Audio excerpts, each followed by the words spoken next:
Last week, when the Women's Prize for Fiction Longlist was announced, I was away having the most wonderful time entering my auntie era. My sister has recently had a baby and they live in Germany, and I was out there visiting my niece for the first time. And I had all good intentions of filming my live reaction while I was there and putting a video up straight away. But best laid plans didn't come to fruition. My niece was so keen to make her booktube debut that she had a big cry in the background. And then I had a real meltdown about not having my own editing software and couldn't use what my sister uses, and so sacked the idea off. So I have a filmed live reaction of what I thought of the long list when it came out.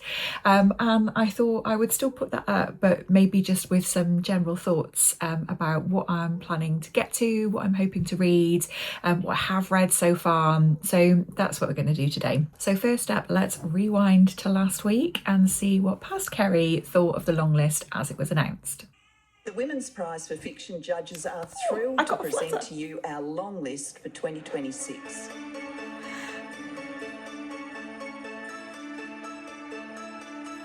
I don't even recognise that cover. Gloria Donsby, Lucy Apps. Great. Paradiso 17. Okay, I've seen this on some people's predictions videos. Oh, this one too. This looks great. Moderation, Elaine Costello. Yeah, totally will read that. Uh-huh. Flashlight, Susan That's Choi. the Booker crossover. Nice. Dominion, Addie E. Kitchens. I've got a feeling maybe Ellen predicted this. Ah, The Benefactors. another one Wendy I've seen on Erskine. lots of people's lists. Looks great. The Correspondent. It's my first hit. The Correspondent, Virginia Evans. Super. Okay, so that's the first one that I predicted. Wishlisted. The Mercy Step, Marcia Hutchinson. Yes, never heard of it. The Others, Sheena Carlisle. Another one I don't know. Kingfisher, Rosie Kelly. So many I've never heard of. This is so exciting. Heart the Lover. Heart the Lover. Fab. Sarah will be really pleased with that. She's a big Lily King fan. Okay, so another one from my wish list. I have read this Katie recently, Kitamura. so that's one that I don't need to read. Yes! A Guardian and a Thief! Nega Yes! Cannot wait to read this. Okay. Wild Dark Shore, Charlotte McConaughey. Yeah, another one on lots of people's wish lists. Kit to Wall, great. The Best of Everything, Kit Duvall. A Beast Slinks Towards Beijing. They were giving Alice away Evelyn proof Yang. copies of this recently. Oh man! How exciting! I'm super stoked. What a great long list. That's so exciting. Okay, so I got 3 from my wish list. I got The Correspondent, A Guardian and a Thief, and Audition by Katie Kitamura. So those are the 3 that I got from my wish list. One of which I have now read. I read Audition by Katie Kitamura, and I didn't get it. I didn't get the hype. It was fine. Yeah, it wasn't for me. But this is a really exciting long list. I've got it up on the screen in front of me in case I'm looking this way. I am particularly interested in The Benefactors. I will read the Lily King, Heart the Lover. I'm delighted for Sarah at Your True Shelf, because I know she's a big Lily King fan. But I want to read the first book first. I think they're in conversation with each other. There's a connection anyway, so I want to read the other book first. So I might not get to that before the shortlist is announced. I will definitely be reading A Guardian and a Thief. In fact, I went to my work library yesterday and managed to procure it. So that is ready to go when I have space in my reading calendar. I'm doing that thing where I've got loads of books on the go at once at the moment, and it starts to make me feel a bit claustrophobic. But yes, really excited to read A Guardian and a Thief.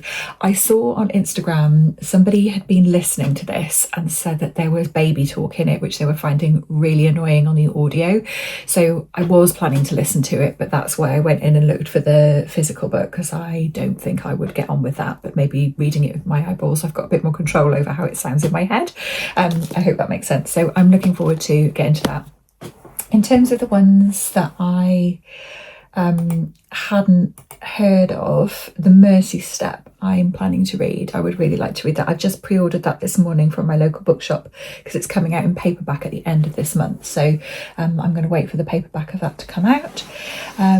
Moderation I'm somewhat interested in.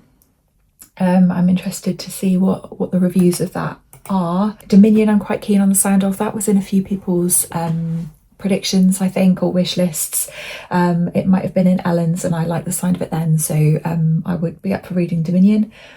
I think the only book that I'm probably definitely not going to read, I wouldn't say definitely not, but would be last on my priorities to get to, is Wild Dark Shore. But the rest of them, I think it's a really great long list, and it's almost presented me with a bit of a problem, because normally the way that I approach prize long lists is I pick out the ones that I'm kind of like somewhat interested in and just read those, but I'm quite interested in a lot of these. I hadn't planned to read the whole long list. I still don't think I will, but there's a lot of books here that I would like to pick up, so it's making it a really tough decision for me about what I do. So one of the things that I thought about, I'm going round and round in circles, and this is probably going to be really annoying to watch, but just to tell you where my head's at and maybe get your input.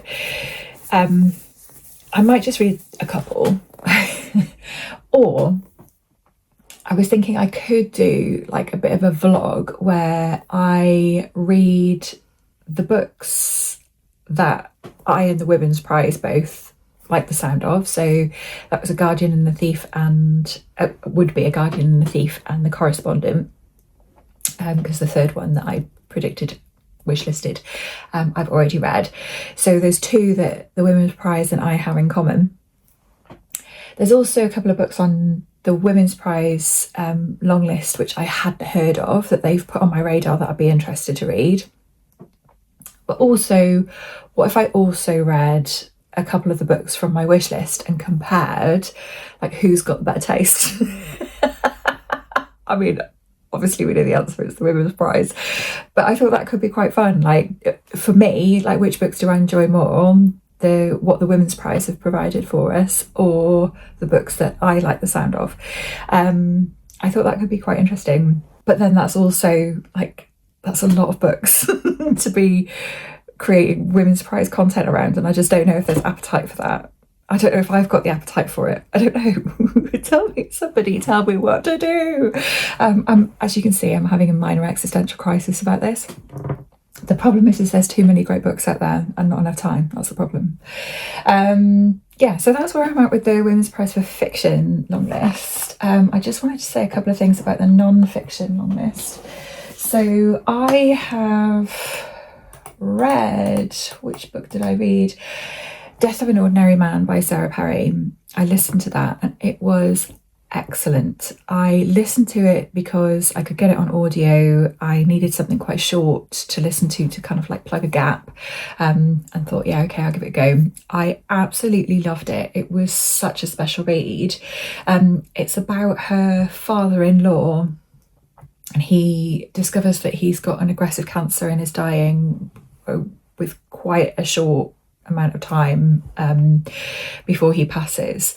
And so you get the kind of like learning curve that we experience when we've got somebody, a loved one, who's going through a diagnosis and going through like the NHS and meeting with doctors and getting test results and having these weird meetings and having to make decisions that you really never thought you were going to be in a position to need, and having to make adjustments to your lives. All of that happens when you have somebody that's sick in your life, all condensed into a couple of weeks. And she just wrote so beautifully about the whole experience. I thought it was really touching and poignant. I thought it was excellent. I have also started Nation of Strangers. I have read from this author before. I'm deliberately not saying her name because I'm going to say it wrong if I talk about this again. In fact, pause please. I'm going to look it up. Where's my phone? I'm recording on it. It's okay. We're all okay. Okay, as I was saying, I have started reading Nation of Strangers by Iche Temelkuran. I started listening to this, and then I was very kindly sent a copy by Canongate. So I'm going to switch to reading with my eyeballs because it's epistolary. So it's written as Dear Stranger. Each little section is written from different parts of her experience of being an immigrant. So she's been in Germany so far for the most part. I read Together by this author, I want to say a year or two ago. And I liked that, but I'm liking this even more. She's talking about the universal experience of being in exile and how in the world that we're living in at the moment that's so polarizing, we can all relate to feeling like a stranger, whether it's being culturally estranged or politically estranged from the environment in which we're in.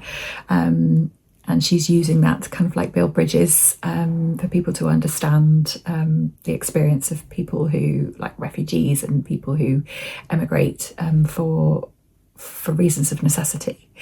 So I'm loving this. I think it's very, very good. And then last but not least, I read Don't Let It Break You, Honey by Jenny Evans. Now, this was the book on the Women's Prize for Non-Fiction longlist that I was most excited about when the longlist was announced, and rightfully so. Even more so when I learned more about the book. So this is about Jenny Evans' experience of sexual violence and the subsequent mistreatment of her by the system, basically, and the further abuses that she experienced by people that should really have been there to help. The thing that I hadn't realised until reading this is that Jenny Evans is a local author. She's a Welsh author and she is from just up the road in Abergavenny. So that was an absolute delight to discover. She grew up in the 90s and there was loads of really cool 90s references that made this really quite nostalgic. It takes the most gargantuan courage you could possibly imagine and more to speak out loud when you've experienced an incident of sexual violence, let alone what Jenny then goes on to do in building a career around challenging the further abuses that she experienced as a result of her reporting what happened to her. I'm just in absolute awe of this author. I think what she's done here is incredible. The tone and the prose are warm and conversational, and it is like sitting down and chatting with a friend reading this book.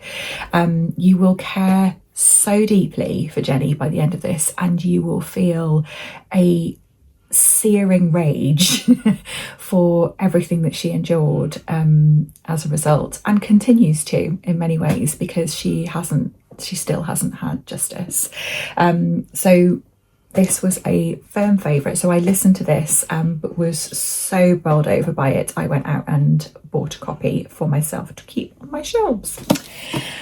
Okay, so that's where I'm up to with my Women's Prize reading. I'm sorry for the kind of like brain fart in the middle of that. I don't really know what I want to do in terms of approaching the long list, whether I go all in and just read as much as I can get through, whether I do that little thing where I pick out a couple from the long list and a couple from my wish list and compare which ones I like better, or whether I just read what I feel like alongside everything else that I really want to read. I don't know. If you've got any strong thoughts and feelings about that, I would really welcome them.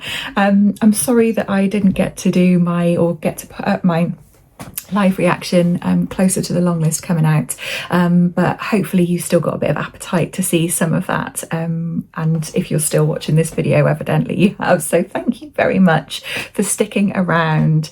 I hope that you are looking after yourself, and I will see you again in the next video.